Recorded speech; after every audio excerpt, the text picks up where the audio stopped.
Hello and welcome back to the Perth to Paisley Podcast in a slightly different scenario.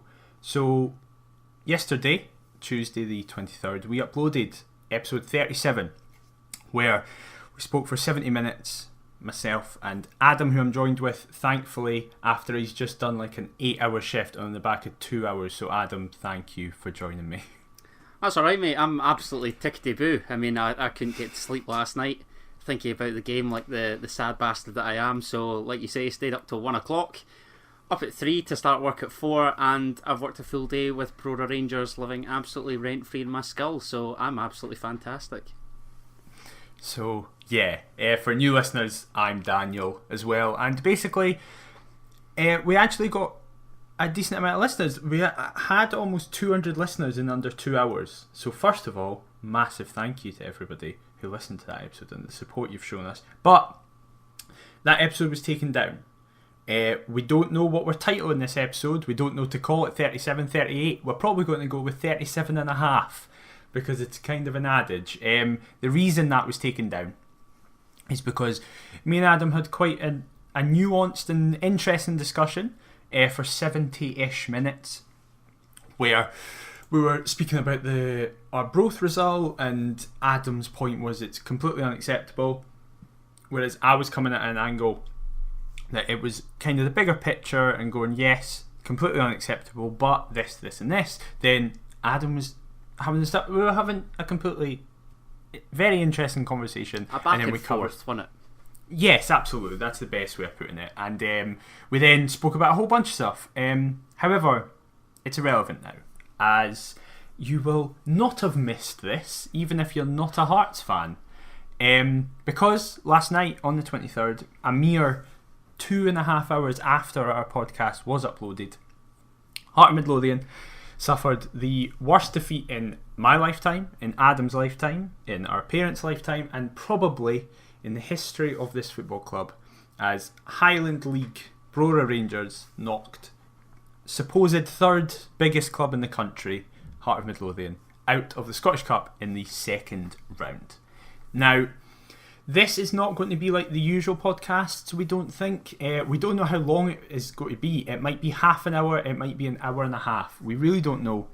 We normally have kind of general points that we want to hit. Nothing scripted, obviously. Everything that we say at the time is completely off the cuff, but we generally know where the podcast is going to go. We have a rough avenue to go down, and then we finish it off nicely. Or at least we try to. It doesn't always work out like that. But this is different. This is very raw. We're currently recording this at 12:25 on Wednesday the 24th, and it's going up at 5 o'clock on Wednesday the 24th. So it's still very raw and emotional. We wanted to do this because we didn't want to wait until next week after the Queen of the South game to record a bunch of stuff. And before we get into this, I will say right now, as I'm saying, we're recording this at 12:25. There has been no updates on the managerial position. We will get into that. There's a surprise. Currently, there is no news for us to discuss about the club. So we do apologise if at like 2:30 something comes out and then this podcast again is kind of null and void. But we can only... This is the best we can do. We'll keep it up regardless. Yes, of course. Because this one is going to be... It's still going to make sense regardless of what goes on. This is one of your better ideas, can I just say? Bringing this that was the thing, emergency episode, if you like, together. I think it's you've done the right thing, mate. Well done. I got in contact with Adam immediately after the game going, we need to do this. It has to happen. Despite me being on a live stream, I couldn't get instantly back to you, so I want to say, because chances are that the folk that I was on the live stream with, I've obviously left them the details for this episode. So a massive thank you to Gogsy for having me on, and you can check out the Pass the Mic live episode on his channel where I touch or cover Brora Rangers versus Heart of Midlothian. And to be fair, I tried to keep my professionalism and somewhat neutrality alive, but I guess there's no place other to start than say thank you, Gogsy, for having me on the pod, and particularly for covering my expenses for the match. And Oh, you jammy bastard. I had to pay for that. And congratulations to Brora Rangers for a deserved victory. They didn't specifically sit in or part of the bus, if you want to get technical. I thought that they looked to kind of hurt us on the counter whenever they could. So that sort of play style to me was pretty refreshing, and I wish them luck against Stranraer in the next round. That is the biggest thing. We don't want to get away from that. This was not 90 minutes where we dominated from start to finish and they got a lucky own goal in the 89th minute and nicked it. Brora Rangers outplayed and outclassed every single Hearts player on that park. Fully deserved that victory, and as Adam said, from at least the Perth to Paisley podcast, we wish them all the best against Stranraer, and if they manage to beat them as well. The celebrations from within the dressing room was obviously, objectively, if we remove our bias, it's fantastic to see. It is such a historic result for a club of that size. So please do not take anything we're about to say as us shying away from the result or anything like that. Brora fully deserved that result. Sorry, mate. The only thing I will say is them tweeting "Listening Sunshine" on Leith is a tad embarrassing, obviously. But listen, for a club of that size, they're obviously going to strike into, Hibs fans basking in the result, if you like. Of course. It's one of those things, isn't it?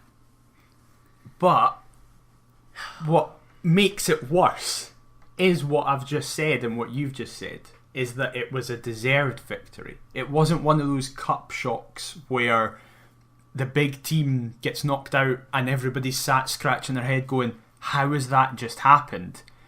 What is so sobering about this is that anyone can explain how that happened. Honestly, I don't even know where to begin. Like, I think the best way that I could put it is, we talked after the Scottish Cup final in December saying how this is a likeable squad and that we're perhaps on the verge of something. What a couple of absolute numpties that we look now. As far as I'm concerned, the vast majority of that squad can fuck off, because this is what the annoying thing is, because that then leads to yet another mass overhaul, just as we see every fucking season, and that's exactly what I don't want, because look at where it gets us. As much as this is the right thing to do, I'm somewhat disappointed by the pod being deleted, given I specifically said that I was shitting myself for Brora Rangers. Yeah. You now wonder why. I also said that this is the worst Heart and Midlothian team I've ever seen since I was born in June 98. Somebody present me with a worse case, because it just... I was asked also on the stream, is this the worst result that you can recall? I mean, Burkirkara was bad. The Livy 5-0 was the one that I said last night off the top of my head, and I've seen some absolute dross in my time. But this current mob and that result has to take the crown in that respect. It just speaks volumes about our season. It's a complete and utter shambles, and we've been talking about a siege mentality from the start of the season. The only time that we've shown a real desire to properly smash somebody was Dundee on the opening day at Tiny. The season's done. There's no doubt about that in my mind. We'll wrap up the league in a couple fixtures. Well, what sort of consolation is that? We just appear to be delighted to be promoted to the Premiership. That very sentence makes my blood boil, but it's a culmination of the total shite that we've been served, not just this season in fairness, but for a very long time, and I'm beginning to have enough of it now. Well, this is the thing. So obviously it's kind of become the joke of this podcast that you're the angry one and I'm the one who looks at the bigger picture. Would you say that's a fair assessment? Absolutely, and now it's justified. So this is the thing. I'm looking at the bigger picture here, but I'm doing it in a way that supports your point here. So we're still sticking with the de facto roles that we have taken here. However, we're now both just singing for the same hymn sheet. I'm just doing it in a slightly more philosophical way. Just as well. No, it's no upbeat. I'm just not going to get... I don't have the emotion in me with this Hearts team to get that angry. I have apathy, which is worse, which is so much so much worse. It's better to be angry because it means that you care. The worst thing that can happen with football supporters is apathy, and that's where, as you said, we don't really know what we're going to say in this because there's so much you can say, while simultaneously there's nothing you can say. Like, listen, I think everybody knows. I mean, we started a podcast. I can talk forever, right? You can put me in front of any subject and I can talk about it, even if I know fuck all about it, which many will say is hearts. I know fuck all about that. However, it was one of those situations last night where you just go, what can you say about this? What is there to say? I think it was Hart's rant. I apologise if it wasn't, but I believe it was Hart's rant who said, I know it's potentially going to be viewed as arrogance, as petulance, as getting above our station to call for a manager's head who is 16 points clear in the league. But it's the situation we're in. I have been, as I said in the podcast that is now no longer up, I said never once in my mind have I even slightly come close to the argument or discussion of Neilson Out. However, that has completely changed, purely because no Heart of Midlothian manager can go unpunished for that result. This result cannot go. It cannot just be swept under the rug and go, listen, that was a bad result, but look at the season as a whole. If this goes unpunished in any way, I don't mean it necessarily has to be Neilson leaving. I mean, like, players should be giving up their wages for that performance. Something like that. A form of punishment. If that doesn't happen, then it is saying from the top of the club that this is an acceptable result, which is worse than the result itself. If the result itself happens and then mass change does end up occurring, / not mass change but high punishments, as I say, wages being fined from players or just something like that, then you don't go okay, but you go, at least that's a response, at least that's an appropriate response. But if nothing happens, it screams mediocrity, and it is a once in a lifetime result. That's what we're in just now. It is one of those situations where you go, right, we are now a football club pre-Brora, post-Brora, and what we do post this result is so crucial, and it's why. So I have never seen a fan base unite on the back of a result. No, and you're spot on with what you say, because this sort of accepting mediocrity phrase is bandied about Hearts Twitter all the time. Neilson doesn't help himself though. You know, as if losing to Alloa and the Betfred for their first ever win against us wasn't bad enough this season. Their first ever win in what? 146, 147 years. Yeah. I said on the pod that Robbie had mentioned after the Arbroath game that it'll be a similar type of game. I mean, he got that half right, in that it was a similar type of something. I'd say it was a similar type of performance, and that it was absolute shite. I mean, imagine your manager coming out and saying after the club has reached 2 consecutive Scottish Cup finals that he wants to go a step better before being knocked out by a non-league team. That the first non-league knockout since 1900. I mean, maybe he ought to concentrate on getting us over the first fucking hurdle. It's against a bunch of Highland farmers rather than spouting off about winning this competition. Honestly, I've had enough of him. I'm sick of what he says. A fact last night when I was streaming, I was looking at Google. Hearts had 5 shots with 2 on target, as I kept on saying last pod that's now not up. Brora mustered that in 45 minutes against us, the same as we did in 90 against Arbroath. I mean, do me a favour. It is one of those things where it's like, so for example, people, as you yourself did, you mentioned Birkikara, or I don't actually know how you pronounce them, but I think this is far worse, because at the very least what you can say about that is that it was in Europe, and you kind of go, alright, okay, listen, that's absolutely dire, and because we're not probably expected to go far anyway, or whatever. Exactly. Yeah. It's kind of just like, all right, okay, listen. If you're into Europe, you've at least done something domestically. Whether it doesn't matter what that is. It might be that your league just gets qualification, but it's like you can just go, right, okay, that was awful. But even as I said, even after that result, I didn't want Neilson to go, and I was gutted when he left the first time and stuff like that. This has just completely... It is one of those things where it's like... Because people will probably say to me and other people who before last night were Neilson in going, well, listen, how has this just changed your mind suddenly? And it's like, because that is the magnitude of this result. Of course it is. And he was on... I don't want to say a final warning with me, but gradually as the weeks and months have gone by and I've listened and listened and listened to what he's come out and said, I get more and more frustrated. You know, this result, if we're breaking it down, to me it's the biggest so-called, cup shock that I can recall. How can a Highland League team knock out the side with the fourth biggest budget in the country? They've trained 5 times since Christmas, and basically with our championship opponent's help and having not played since the 2-1 win over Camelin back in January, have repeated that scoreline and knocked us out. How embarrassing is that?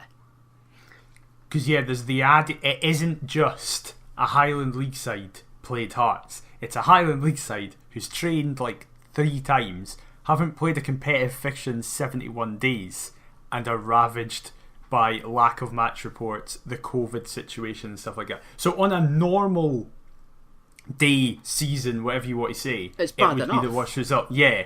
But when you take in, and that's where it comes from, where people have suddenly, like for example, my mate's a Hearts fan, and he was even more Neilson in than me, right? He was like he was like, I'm not even having it. He said, I woke up to a message this morning going, he just has to go. And it is one of those results where you just do go, it's like you can't come back from that. Unless he wins, unless he gets promoted and we win the Prem. That is the only thing that would fix it. But even then, some folk would go, well, now you're on base 0. You've cancelled out the Brora result. I mean, there's absolutely no justification for it. And I don't even know where to begin, like I say. If you actually look at the game, I didn't even think that we started that badly before going behind. But my biggest bugbear that I've got is, why when sometimes in games and we go behind, do we just seem to fall like a deck of cards every single fucking time? Like, the Celtic game is literally the only one that I can think of, certainly in recent memory, where we've gone behind and actually had that sort of willingness to get back into the game. Mm-hmm. We hauled undeservedly level last night, because we can talk about possession, shots. I shouldn't say this as somebody that works for a statistics website, but sometimes stats mean absolute jack. We didn't look threatening at all. No. Personally. And that's... How can that be the case? There was a quote that often gets thrown about with Neilson, that he is Levine 2.0, right?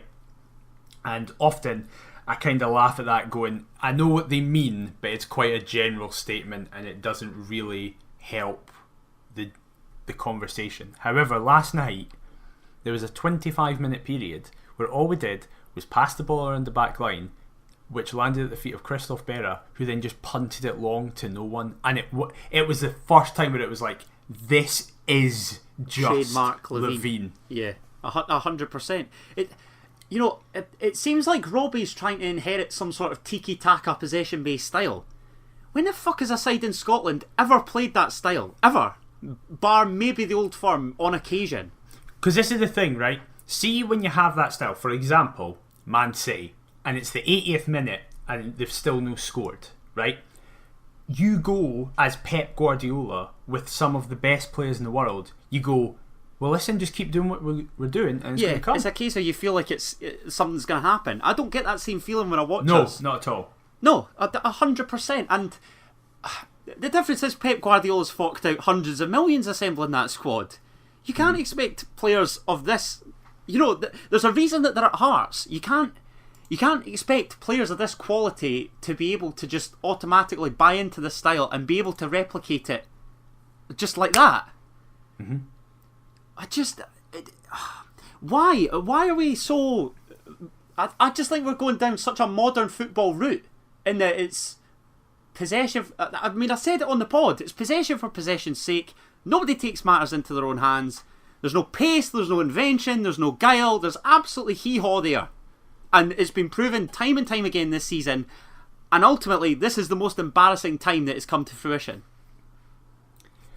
I think it is very much accepted, because I do want to get into the actual squad itself, because obviously the first 20 minutes has been justifiably all focused on Neilson. But is this, in your opinion, so say for example, we've got 6 games, is it, left in the league? I think so. I think that's right. Say, now I'm telling you this now before anybody takes me out of context, this is not going to happen. I am not saying this as a legitimate thing. I'm saying this as a theoretical to Adam. If we went on and played these 6 games and won 10-0 every single game, is this one of those things where it would just be almost seen as a kind of like... That's even worse, because obviously if you fucking play 6 games, score 60 goals and concede 0, that's amazing. But the general point is, does it even matter what we do in these last 6 games? No, of course it doesn't. I've in said terms it. of his future, sorry. The season's done, mate. It's done. And to be honest, if we're looking at it on the whole, the league should have been a formality given everything. Our facilities, resources in comparison to all the other clubs. That should be the bare minimum. We've essentially done even less than the bare minimum given our showings in the cup competitions. Because as far as I'm concerned, the cup competitions are a decent chance to pit ourselves against Premiership teams. Gauge a feel of how we're going to perform next season. We can't even get past part-time shite. Allo Athletic and Brora Rangers. One of them's bad enough in a cup competition in a season, but both. That is the other aspect of it, where Neilson has now presided over 2 results that in one season that individually could have cost him a job, 100%. but they've now come in the same season. But nothing will happen. We said it at the start, and that if something pops up, I can't see that. No, surely it's I'm telling you now, Robbie Neilson will be our manager on the first day of the Premiership season. I think he will as well. But what does that say about the club? We kid on, or we believe that we're a big club. Big clubs these days act ruthlessly. We don't do that. We haven't done that for years. Probably since the Mad Vlad era, and even then it was a bonkers ruthlessness. Right, George Burley. Genuinely, that is probably the last genuine example of it. Now, because as I said, literally, it has completely won it. Robbie has to go now. He has to. But if we want to take our objectivity away and look at it, if we want to bring in objectivity and take away our bias, what do you think from a business standpoint is the right thing to do? And I'll give you the 2 options I think will be the viewpoint.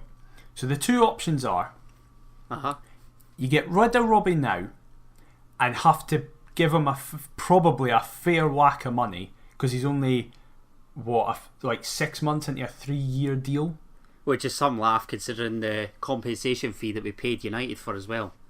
Yeah, exactly. So there's your foundation of Hearts money right there, folks. What a laugh.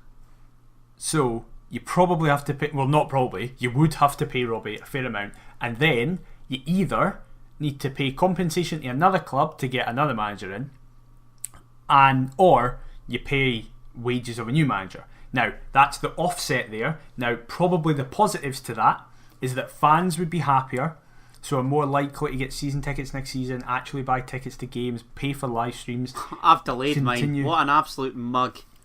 But that's what I mean. That's probably the positives of that. Whereas on the flip side, the positive of keeping Neilson is that you don't need to pay him out of that contract. You have that. You don't front, and again, I am not talking about this from a football point of view. I'm talking this purely analytically from a business perspective. You don't need to pay Robbie out of his contract. You don't need to then suddenly get a new manager in, pay all those wages, and then potentially have another overhaul. Again, let's just say theoretically and hypothetically that Robbie isn't going to do a massive overhaul. He's just going to do, again, I don't think that is the case, but just theoretically. However, the negatives of that is, as I said, people potentially cancel season tickets, cancel direct debits to Foundation of Hearts, don't buy strips, don't buy tickets, don't buy live streams, don't pay for dinners in the Tynecastle Lounge and stuff like that. So, I know that you and me are not the most business-minded people, and we are not the ones making the decision here. In the same way that some aren't football-minded people. Yeah, but if you had those two options in front of you, what would you do? I will say this. I don't think there's a right or wrong answer here. No, and ultimately we're not, this decision isn't our making. It means nothing. Yeah, exactly. Like, this is sheer conversation here. Yeah. If I were looking at it, I tweeted Neilson Out last night and instantly thought of 3 unattached managers to go for that will obviously require no compensation fee. Mm-hmm. So, from that perspective, I'd go and approach any of that trio. Mm-hmm. I've probably got a list of preference. But, I mean, what a waste of money. Why did we have to include a relegation clause for Stendhal and then have to shell out for Robbie? Looking back at it now, it's so stupid, yet it seems like the right move at the time, but I think we seem to make a decision and then think about it later, rather than actually consider what we're doing and have, a vision. My trio of managers in preference order would be, in third, Stephen Robinson, previously linked with a gig after Levine got punted. He might have got as well. So yeah, Robinson, as a third choice, wouldn't be one of the top 2.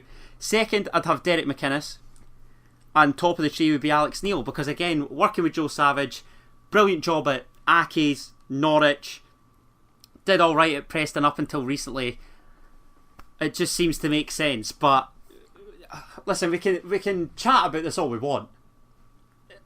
It's pie in the sky. None of those three. No, of course they're not. None of those 3 are coming anywhere near us, and ultimately, we're just going to have to see out the season, which is already done. So it makes you wonder, what's the point for future episodes?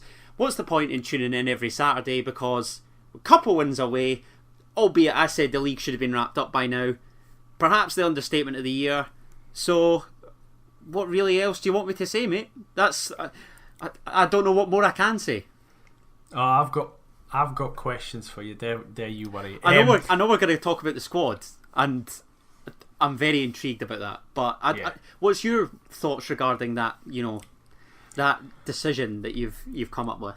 It's hard. Listen, it's hard because football clubs are unlike any business in the world, because a good business decision doesn't necessarily correlate with a good football decision, and then vice versa as well.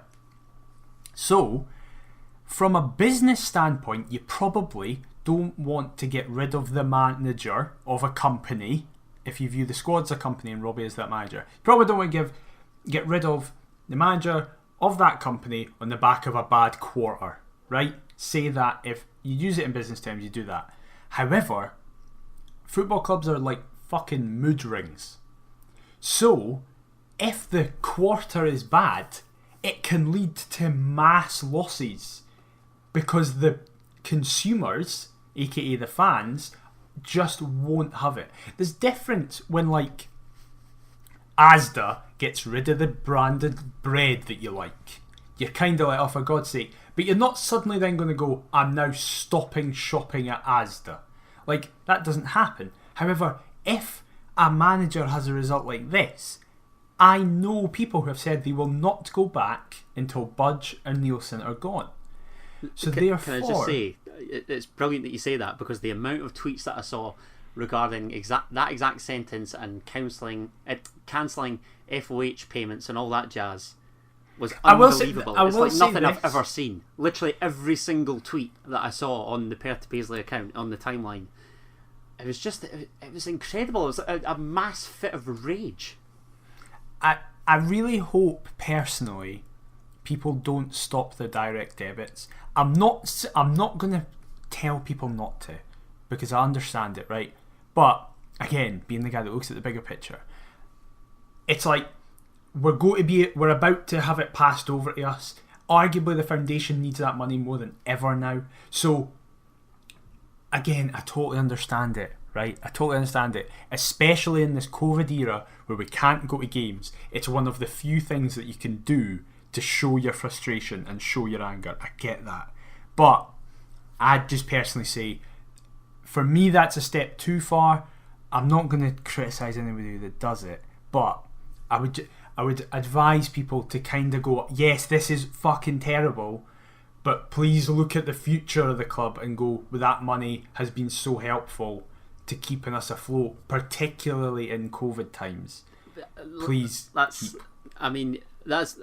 well said, and I appreciate the sentiment behind it. But again, I wouldn't blame some folk if they did cancel it. But I'm not going to blame them. No, but by all means, if you're in that, I don't want to get too deep and political here, but if you're in a privileged position, then by all means, if it makes you happy, and if you can keep it coming, then it is. It might not seem like it now, but it is of great benefit. Just the final thing before we go into the squad, I will say this for everything. For the first time, it's one of the few times I've actually seen Robbie's interview be met with kind of acceptance after the game, because the joke and meme that has come up this season is that whenever we have a bad result, Robbie has excuses. Robbie had no excuses last night. He said that it was unacceptable, embarrassing, we need to make changes. He was like, we all will take into that account, and he was asked that if he understands why people are calling for his head, and he went, absolutely, it's completely justified. So it doesn't change anything, it doesn't change a single thing, but in fairness to him, he has come out and just been incredibly honest. Is that just because you feel as though he would have been laughed off had they suggested anything? Maybe, such as the weather, the pitch, playing surface, I think he also kind of knackered himself, because apparently before the game he said that the pitch was in better condition than any championship team we've faced away this season, and the weather was perfect. I mean, why? This has been a bugbear of mine for as long as I can recall.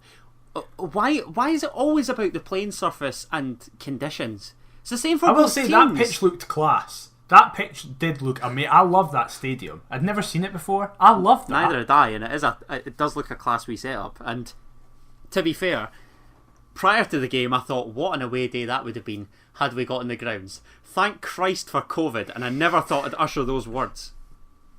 Good Lord. We will now move on to the staff.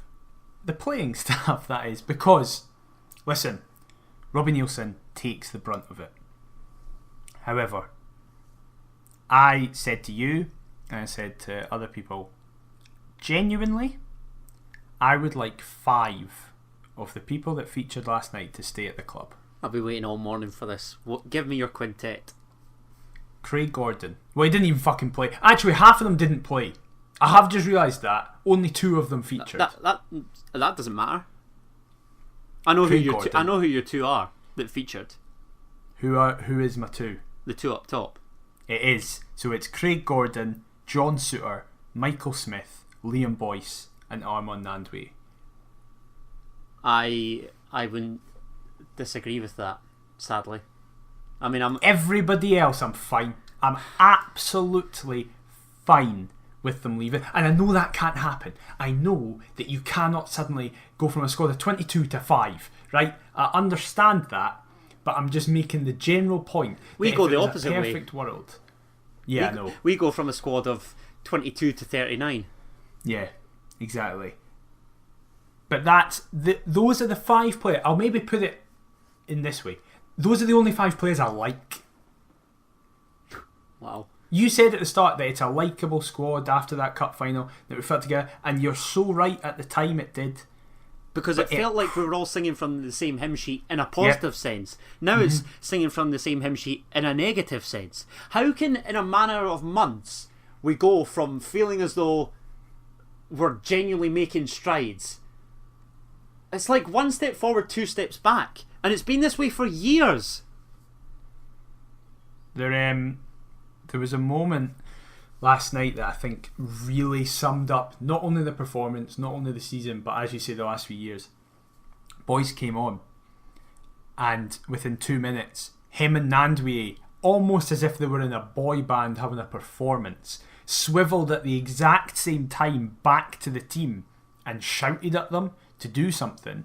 And the midfield in particular, because obviously they're closer, literally just turned their back and just walked back. And you saw Boyce and Nandwi just look at each other. What more do you want me to say? That is just... The body language was so much of it. Joe Skates had a really good point.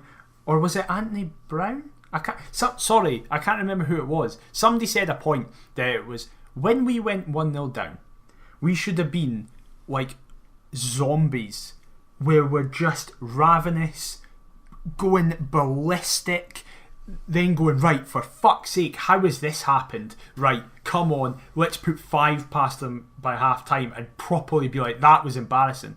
When in reality, they were like Shaun of the Dead zombies, really slow moving, barely positioned correctly, and didn't look like doing anything at any point. This is the exact point that I was trying to make earlier. Why does Liam Boyce have to come on for us to up the ante? And a capped international player has to come on for us to look like doing something against it. Now, I will say, Boyce was rubbish when he came on, right? Nandwi didn't do anything, but it's the goodwill that I have for them. But why not start the 2 of them up front together? Why are we going 1 up front away at Brora Rangers? It's just, I will say it, because obviously now we are just kind of going to start picking apart the individuals. Can the Walker needs to start campaign die right fucking now, please? I was part of said campaign. Now it's just like now I don't know who I want to see start. Scott McGill. Well, it's funny you say that, because at this current stage, I'm starting to think that there are genuine young lads that want to play for Hearts that could do a better job than some of this current mob. Of course there are. And most of them are out on loan. And that's something that I want to pick up on. The genuine want to be here. Because I got tweeted, can't remember your name, and I do sincerely apologise for that, saying about how we need to stop bigging up Andy Irving. And to an extent, I do agree. Because if he doesn't want to sign this deal, then see you later, mate. Catch you later. I'm not interested. I want players that want to be here and want to give a fan base that has saved their club, wants to see their club. You know, Hearts have underachieved, if we're being frankly honest. Given the size of the fan base, what we have available to us, we have underachieved in terms of winning trophies and challenging for honours. There could be no greater feeling than giving these fans days that they will never forget. And to be honest, it doesn't even seem like they have given us days that we'll never forget. Yeah, for all the wrong reasons. Yeah, exactly. And it's like, why would you not be giving it your all to do the opposite? You're employed by the club to do that. Honestly, half of them should lose their jobs because of that last night. That was the other aspect. It was like, on that park for 90 minutes was 2 Hearts fans, and 2 of those Hearts fans looked like 2 of the worst players. Jamie Walker and Andy Irving. And Christoph Berra at the back. And who was at fault for the first goal. I don't give a fuck that he scored. I don't know what he's doing at that first goal. And it was just... It's like... But this is the other thing. Finish, by the way, can I just say? It was, but both their goals were really well taken. In fairness, of course, but they're our own doing, 100%. Yeah, of course. I totally agree with you in that sense, 100%. I thought you meant Berra's finish was really good. No. Oh, and I was about to go. It was a fucking heater, and it was lucky. Yeah, the keeper nearly kept it out. If we're being honest. But why was Popescu dropped? If we played a back four, why was Popescu dropped? But this is something else that we've been trying to say. We want to get Peter Haring up to speed, and we've questioned the centre half pairing at times. Why does it have to take for now for him to start at centre half? Why can we not specify what his best position is? Because we signed him as a centre half. Levine played him at centre mid. So what? And why is it taking this long for him to actually earn a start? I don't want to hear about fitness concerns. We're in the Championship and should be better than this. So what does it matter when we throw him in? And he was fucking awful last night as well. He was. That's the worst I've ever seen Big Pete play. He has been terrible since coming back from that injury. And at least he has an excuse though. Of course he does. At the very least, of course he does. Rather than some of these frauds. I actually saw somebody say that if Andy Halliday was in the middle of the park, we would have been better. Don't know about that, because we think of that. Think of that sentence. But we create nothing. We're crying it says out so for much. Creativity. Sorry, mate. It's alright. It says so much that literally we spoke about in the last podcast how bad GMS has been, and he looked like fucking Messi on that park in comparison to the rest of our team. He was our only threat down the left-hand side. I actually thought he and Eddie White linked up quite nicely at times. White providing the overlap and whatever, but White overall was fucking terrible. Of course. And if we're being honest, it's great. They looked good, but the final product was non-existent. Yeah. For the most part. So what does it matter? I want to individually call out this individual because, listen, especially you and me, we've been all for giving players benefit of the doubt regardless of the situation. But see when you sign a player and there is a thread on their fans forum celebrating his leaving. I know who you're referring to. You know it's going to be bad, right? Honestly, genuinely, when you take into account the opposition and the circumstances, I don't think I've ever seen a worse performance in a Hearts jersey than Gervain Castanier last night. Can't disagree. I mean, it speaks volumes that he gets a half against a Highland League side. And this was a discussion that I had with my pal today, actually. He's supposedly a Dutch under-21, or a previous Dutch under-21 international. Played in the Bundesliga for a big club in Kaiserslautern. And yet, here we are. And in maroon and white, he's been absolute shite. That's the best way that I can sum it up. And even then, that's being kind. He talked about wanting to emulate Mark De Vries. Yeah. Don't throw Mark De Vries' name around like that, please. He was my first Hearts hero, and it's embarrassing that he even brought that up. These types of claims as well. Why do players always do this in a Hearts shirt? I think the one that I can think of right now in my head is Donis Avdiai coming out and saying, "There's not a city in which I don't score." Apart from Edinburgh and Perth. Apart from every single one that he played in for Hearts. Let your performances do the talking on the park. We even said that in the last podcast.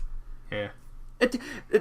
I would be fascinated to listen for an entire afternoon to our podcasts, because we're saying the same stuff and the same stuff and the same stuff, just in slightly different terms, and sort of basing it off the games that we see. But most of it is the same stuff that I've just grown sick and tired of.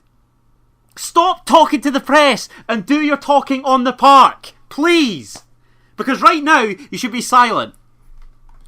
I think that has been one of the big. I actually saw Evan McFarlane, the Morton fan, mention that. How I'm actually just going to check just now, but Hearts have not tweeted since the full-time happened. Yeah, since the full-time result. So no surprise. There has been. We'll announce some partnership, but not. I saw somebody say not the one that we want. I think it was Graham, the Pizza Hut one. Yes. Yeah. I think this is the thing. We are kind of just shouting into the abyss, right? I've literally just seen, because I went on Twitter to check if Hearts had said anything.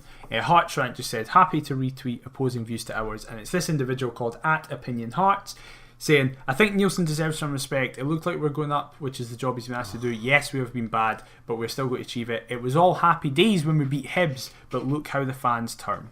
Right? Now. And then a lot of people in the responses are saying, last night I was so angry, I was all for sacking him. Trouble is you then have to pay off his contract. Blah, blah, blah. And then a lot of people now are kind of saying that. That is very much the discussion that Hearts fans are going to have, but at the end of the day, it doesn't matter what we are saying, generally, right?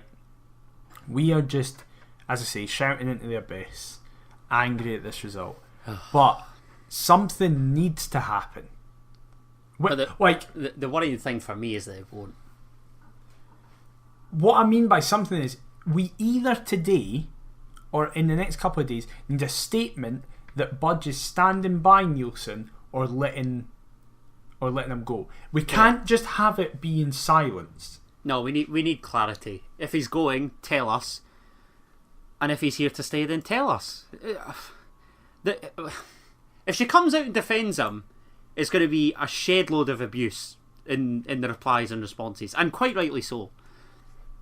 If she comes out and says, we're going to part ways, or even if it were to be at the end of the season, we let him see out the season and then start afresh, a new manager comes in for the Premiership, cool. I just want to know, because we cannot sit in silence at a result like this. You have quite rightly said that is the worst result in our history. Amongst a fair few, I'll concede. But this, to me, is just the total standout, and something has to be said, whether we like it or not. And this is a big part of just a bit bravery and some balls. Show some cojones and let the fans know what's happening. Either way. That's got to be better than saying absolute hee-haw and just kidding on and carrying on as though nothing's happened. I could not agree more. Before we wrap up, it's kind of a null and void question, but where do we go from here?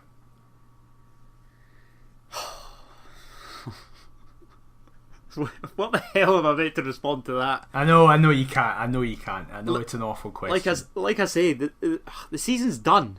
He's done, but he's not, because he won't leave.